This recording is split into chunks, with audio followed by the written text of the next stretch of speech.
नमस्कार, इस बुलेटिन में आप सभी का स्वागत है। आपके साथ मैं हूं नेता से। राजस्थान विधानसभा में किसानों की कर्ज माफी के मुद्दे को लेकर विपक्ष का लगातार हंगामा आज भी जारी रहा।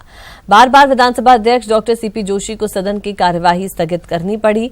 वहीं भाजपा विधायकों ने वेल में आकर किसानों की कर्ज माफी के मुद्दे को लेकर प्रदर्शन किया। सदन में संसदीय कार्य मंत्री शांति धारीवाल ने कहा कि भले ही केंद्र सरकार कांग्रेस सरकार की कोई मदद नहीं करे, फिर भी कांग्रेस सरकार किसानों को 2 लाख रुपए का कर्जा माफ करेगी।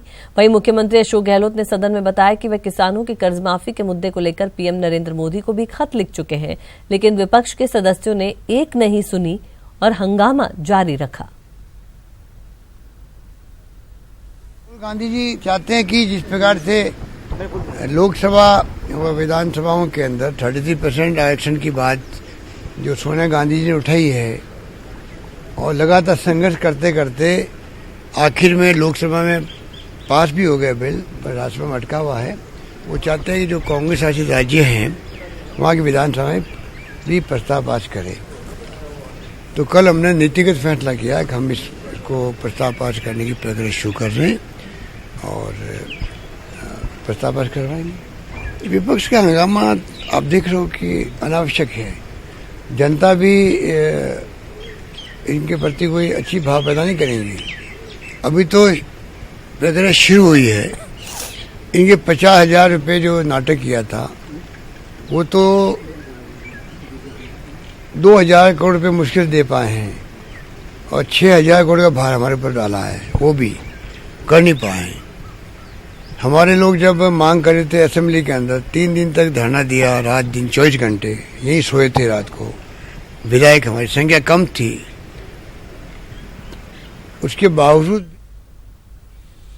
और आपको सीधे लिए चलते जोधपुर, यहां पर काबुल में आतंकी हमले में शिप्रा की मौत हो गई थी और शिप्रा की पार्थिव देह जोधपुर पहुंच चुकी है। दिल्ली से हवाई मार्ग से जोधपुर पहुंचे हैं। शहर के कृष्णा नगर से अंतिम यात्रा निकाली जाएगी। और चलिए इस पर और ज्यादा बातचीत के लिए रुख करते हैं हमारे वरिष्ठ सहयोगी ललित सिंह हमारे साथ जुड़ चुके हैं। ललित जी, बात की जाए तो शिप्रा ने जिस बहादुरी के साथ जिस तरह से वो वहां पर मौजूद थी, लोगों की मदद कर रही थी, और उसी दौरान आतंकी हमला हुआ और वो अब हम सबके बीच में नहीं है। हालांकि परिवार पूरी तरह से शोक में डूबा है। कब तक अंतिम संस्कार किया जाएगा, क्या कुछ जानकारी? देखिए अनिता, बिल्कुल पूरे जोधपुर में मातम का माहौल है। पूरे जोधपुर की बेटी थी शिप्रा और एक बहुत ही नेक काम के लिए लगातार वो प्रयास करती रही थी। उसने शुरू से ऐसी सोच थी कि कुछ अलग करना है और उसकी अलग सोच से वो एक मुंबई में एनजीओ से जुड़ी थी जो बेसहारा जो लोग हैं उनकी मदद करते हैं, उनकी सहायता करते हैं और उनके लिए काम करते हैं। और उसी सिलसिले में वो काबुल गई थी। फिलहाल 14 तारीख को आतंकी हमले में एक अधिक से बड़ा ट्रक जो है इस बिल्डिंग से टकरा जाएगा जहाँ पे शिप्रा मौजूद थी और वो पूरी बिल्डिंग ढह गई थी। उसमें शिप्रा की मौत हो चुकी थी।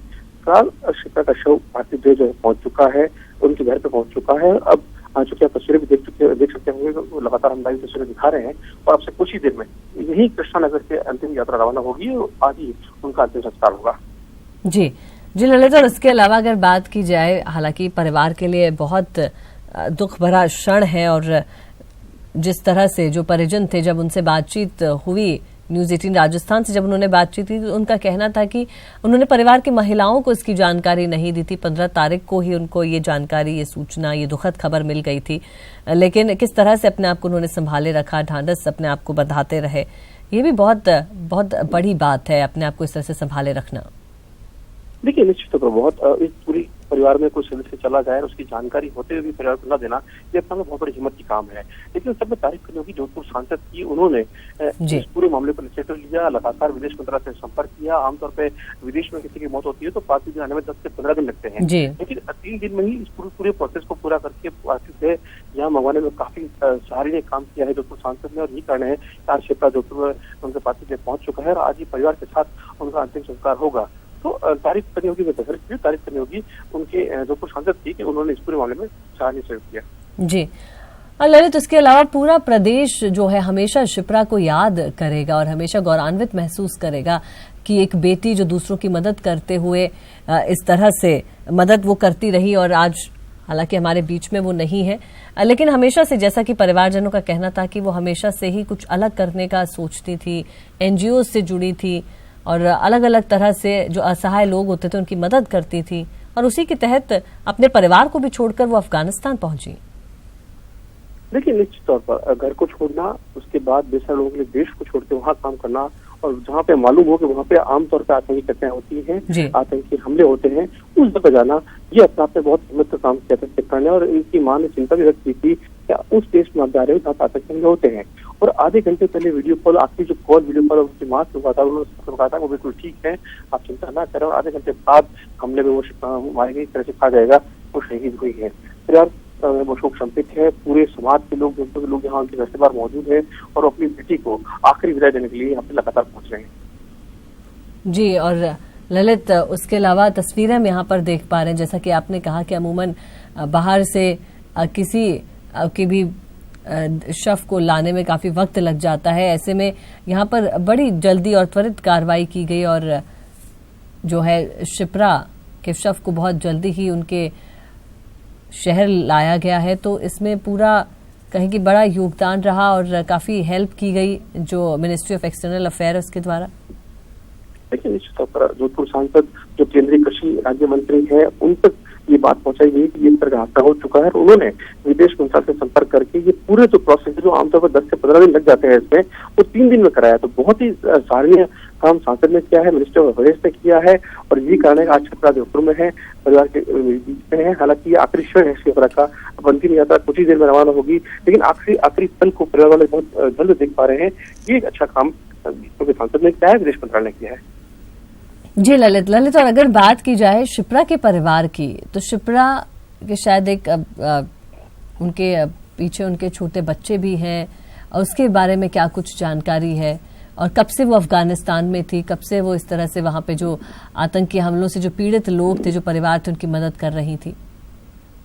देखिए, 3 महीने पहले ही वो 4 साल की बेटी को अकेला छोड़ के गई है। उनकी 4 साल की बेटी है जो इस घर में मौजूद है, और उसको अभी एहसास ही नहीं है कि उनकी माँ अब इस दुनिया में नहीं है।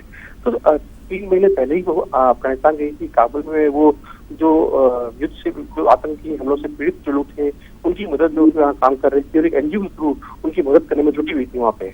लेकिन 14 तारीख की ये घटना है, रात 8 बजे हमला हुआ है, और 8 बजे ही उस बिल्डिंग तराशी होने के साथ ही वो भी अब इस दुनिया में नहीं है। लेकिन उनकी बेटी मौजूद है, पूरे परिवार के लोग उस बेटे की ओर देख रहे हैं, और अब चूंकि अंतिम समय है, अंतिम यात्रा शुरू होने वाली है, तो उसी की तैयारी में लगातार परिवार के लोग भी जुटे हैं और समाज के साथ साथ शहर के लोग यहाँ पहुंचे हैं। जी, वाकई में ललित, ऐसे में फिलहाल परिवार के लिए कुछ भी कहना बहुत मुश्किल होता है, लेकिन हालांकि वो बार बार ये भी कहते रहते थे कि वापस आ जाओ, क्योंकि वहां पर जिस तरह से आतंकी हमले होते रहते हैं वो भी बेहद चिंतित रहते होंगे, लेकिन कभी भी वो डगमगाई नहीं। अगर शिप्रा की हम बात करें, और शिप्रा जिस जज्बे के साथ, जिस जुनून के साथ वहां पर काम में लगी हुई थी, लोगों की मदद कर रही थी, ये वाकई में इसे हम कभी नहीं भुला पाएंगे। मैंने अपनी मां को कहा था कि अगर किसी की मदद के लिए जान भी चली जाए तो उसको परवाह नहीं है।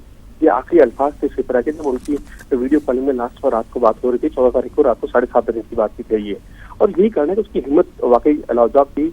परिवार ने जब वो जा रही थी अफगानिस्तान, तो साफ तौर पे पूरे परिवार ने कहा था कि आप ऐसे देश में जा रहे हो जहाँ पे आतंकी हमले होते हैं। लेकिन उन्होंने एक हलाला नाम की युवती का जिक्र किया कि वो इतनी छोटी उम्र में वो काम कर सकती है, तो वो तो बहुत बड़ी है, और ऐसे में वो कोई घबराएंगे नहीं, वो एक अच्छा काम करके लौटेंगी और देश का नाम रोशन करेंगी। लेकिन वो लौटी है तो आखिरी इतने क्षण में लौटी है, वो इस दुनिया में नहीं है, उनकी देह यहाँ पहुंची है। लेकिन उनकी जो विचार थे, उनकी जो हिम्मत थी, वो आज भी परिवार के लोग चर्चा कर रहे हैं पूरे शहर में। इसी आखिरी क्षण की जो लफ्ज थे उनके, वो हर लफ्ज जो है हर शहर के नागरिक के तौर पर मौजूद थे। जी जी, बिल्कुल ललित, और वो मलाला यूसुफजई का जिक्र जरूर करती थी कि जब वो इतनी छोटी सी बच्ची वहां पर हर किसी से लोहा ले सकती हैं, आतंकियों के सामने जब वो खड़ी हो सकती हैं, तो फिर मैं क्यों नहीं। ये कहना था हमेशा से शिप्रा का। और शिप्रा अफगानिस्तान में जो आतंकी हमले से जो परिवार थे उनकी मदद के लिए वहां पर मौजूद थी, और उसी दौरान ये दुखद हादसा हुआ। और आज शिप्रा हमारे बीच में नहीं है। उनके पार्थिव देह जोधपुर पहुंची है, दिल्ली से हवाई मार्ग से जोधपुर पहुंची है, और उनके घर जोधपुर के कृष्णा नगर से अंतिम यात्रा निकाली जाएगी।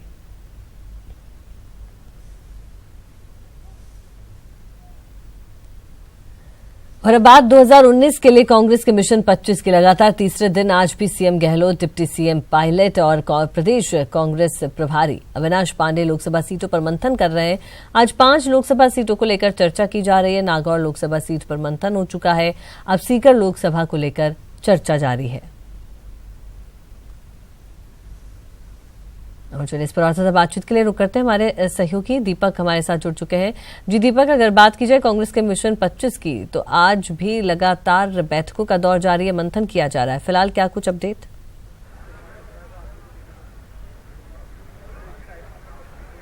देखिए नीता, निश्चित तौर पर आज चौथा दिन है ये लगातार जो कांग्रेस का मिशन 25 है उसको लेकर मंथन करने का, और जो 25 लोकसभा सीटें हैं उनमें किस तरीके से कांग्रेस जीत दर्ज कर सकती है इसको लेकर लगातार ये मंथन चल रहा है। आज भी मुख्यमंत्री अशोक गहलोत और जो उप मुख्यमंत्री सचिन पायलट जो पीसीसी चीफ भी हैं वो लगातार ये मंथन कर रहे हैं। और आज के दिन बात करें तो 2 लोकसभा सीटों को लेकर जो मंथन है वो यहाँ पर हो चुका है, जिसमें नागौर सीट और जो सीकर की जो लोकसभा सीट है उसको लेकर वहां के जो स्थानीय जनप्रतिनिधि है, इसके अलावा जो कार्यकर्ता है, पार्टी के प्रत्याशी रहे हैं और जो पदाधिकारी उनसे फीडबैक लिया गया है। यदि नागौर सीट की हम बात करें तो नागौर में साफ तौर पर बंद लिफाफे के अंदर कार्यकर्ताओं ने ये सुझाव दिया कि किसी पैराशूटी कैंडिडेट को यहां पर पार्टी मौका ना दे, बल्कि जो कार्यकर्ता जो लगातार 5 साल तक जनता के बीच में रहा है उसको मौका यहां पर दिया जाए। इसके अलावा जो मूंग खरीद का जो एक मामला है वो भी यहां पर उठाया है। इसके अलावा जो किसानों की कर्ज माफी का मामला है वो एक तरीके से उसको किस तरीके से बेहतर बनाया जा सकता है इसको लेकर भी यहां पर सुझाव दिए गए हैं। इसके अलावा यदि बात की जाए सीकर को लेकर, तो सीकर को लेकर साफ तौर पर सुझाव कई तरीके के सामने है कि सरकार की जो योजना है उनको बेहतर तरीके से कैसे लागू किया जा सकता है। इसके अलावा 2 बड़ी समस्याएं यहाँ के जो लोग हैं, सीकर के कार्यकर्ता हैं, उन्होंने रखी है मुख्यमंत्री और उप मुख्यमंत्री के सामने। जो पीने के पानी की समस्या वो सीकर के अंदर बड़ी ज्यादा है, ऐसे में उसको किस तरीके से उससे निपटा जा सकता है। यदि पार्टी उससे निपटने में या फिर सरकार उससे निपटने में पूरी कोशिश करती है तो शायद उसका लोकसभा चुनाव में फायदा मिल सकता है। ये साफ तौर पर यहाँ सुझाव दिया गया है। इसके अलावा जो कार्यकर्ता उन्होंने ये भी बात रखी कि पहले 2 महीने का बिल उनका बिजली का आया करता था किसानों का, लेकिन अब वो 1 महीने का बिल आने लगा है और ऐसे में वो वापस से प्रक्रिया 2 महीने की जाए तो ऐसे में उससे भी यहाँ पर चुनाव में फायदा मिल सकता है। इस तरीके के कई तरीके के सुझाव यहाँ पर दिए गए हैं। बात मैं करूं तो अब उदयपुर लोकसभा सीट को लेकर यहाँ पर जो मंथन का दौर है वो शुरू हो चुका है, और उसके बाद में जो कोटा और बूंदी और इसके अलावा जो 12 झालावाड़ लोकसभा सीट है उसको लेकर यहाँ पर मंथन चलेगा। लगातार आज चौथा दिन है और अब तक यदि हम बात करें तो मंगलवार को 3 लोकसभा सीटों को लेकर मंथन हुआ था, बुधवार को 6 लोकसभा सीटों को लेकर मंथन हुआ, उसके बाद में गुरुवार यानी कल 4 लोकसभा सीट को लेकर मंथन हुआ था और आज 5 लोकसभा सीटों को लेकर यहाँ पर मंथन होने जा रहा है। और लगातार ये पूरा हफ्ता जो है वो कांग्रेस अपने 25 लोकसभा सीटों को लेकर यहाँ पर मंथन करेगी और जो अपने कार्यकर्ता हैं, पदाधिकारी हैं, जनप्रतिनिधि हैं, उनसे साफ तौर पर फीडबैक ये लिया जा रहा है कि आखिर कौन से मुद्दे हैं जो सरकार जिन्हें पूरा कर सकती है, जिसका फायदा लोकसभा चुनाव में मिल सकता है। इस तरीके के सुझाव लगातार यहाँ पर उनकी तरफ से दिए जा रहे हैं। इसके अलावा एक बड़ी बात यह भी है क्योंकि सरकार राजस्थान में कांग्रेस की बनी है, तो ऐसे में कार्यकर्ता, पदाधिकारी और इसके अलावा जो छोटे निकाय स्तर के जो जनप्रतिनिधि हैं वो भी खासे उत्साहित है कि पहली बार इस तरीके की प्रक्रिया राजस्थान में शुरू की गई है कि उन छोटे स्तर के जमीनी कार्यकर्ताओं से पूछा जा रहा है कि आखिर वो अपने क्या सुझाव पार्टी की जीत को लेकर दे सकते हैं। तो ऐसे में वो भी खासे उत्साहित है क्योंकि यहाँ पर अभी तक वो अपने इलाकों के अंदर बैठकर ही सुझाव दे देते थे या फिर उनके सुझाव लिए नहीं जाते थे, लेकिन आज पहली बार जयपुर में मुख्यमंत्री निवास 8 सिविल लाइन्स पर उन्हें बुलाया जा रहा है और उनसे फीडबैक लिया जा रहा है। जी दीपक, बहुत शुक्रिया आपका इस तमाम जानकारी के लिए। तो 2019 के लिए कांग्रेस के मिशन 25 की लगातार तीसरे दिन भी आज बैठक और मंथन का दौर जारी है। और ब्रेक के बाद आप सभी का स्वागत है। निर्वाचन आयोग ने 10 जनवरी तक अफसरों के नाम भेजने के निर्देश दिए थे, लेकिन ब्यूरोक्रेसी में हुए फेरबदल के चलते अफसरों के नाम फाइनल नहीं हो पाए। अब आयोग की सख्ती के बाद मुख्य सचिव डीबी गुप्ता ने कार्मिक विभाग से अफसरों के नाम मांगे हैं। मुख्य सचिव ने मुख्य निर्वाचन अधिकारी आनंद कुमार से चर्चा कर अफसरों के नाम आयोग को वो भेजेंगे।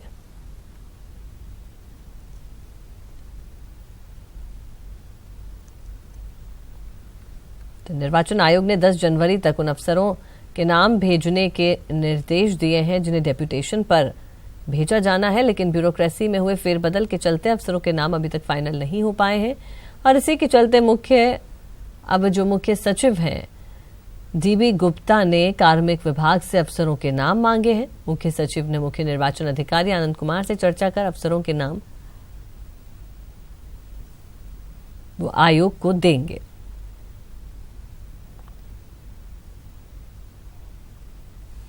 राष्ट्रीय वीरता पुरस्कार 2018 के लिए बापू गांधी अवार्ड कैटेगरी में राजस्थान की 8 साल की बच्ची अनिका जैमिनी का नाम सामने आया है, चयन किया गया है। अनिका जैमिनी ने कहा कि ब्रेवरी अवार्ड मिलने पर वो बेहद खुश हैं और आज उनके पापा की सीख उनके काम आई है।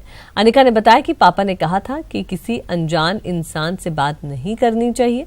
आपको बता दें कि राजस्थान के जयपुर जिले की रहने वाली अनिका जैमिनी जब दुकान से दूध खरीद कर वापस घर लौट रही थी तो उसका अपहरण हो गया, लेकिन अपनी सूझबूझ से उसने खुद को किडनैपर से बचा लिया। ICCW ने बाल वीरता पुरस्कार के लिए 21 बच्चों का चयन किया है। आज हमारे साथ बात करने के लिए मौजूद है राजस्थान की अनिका।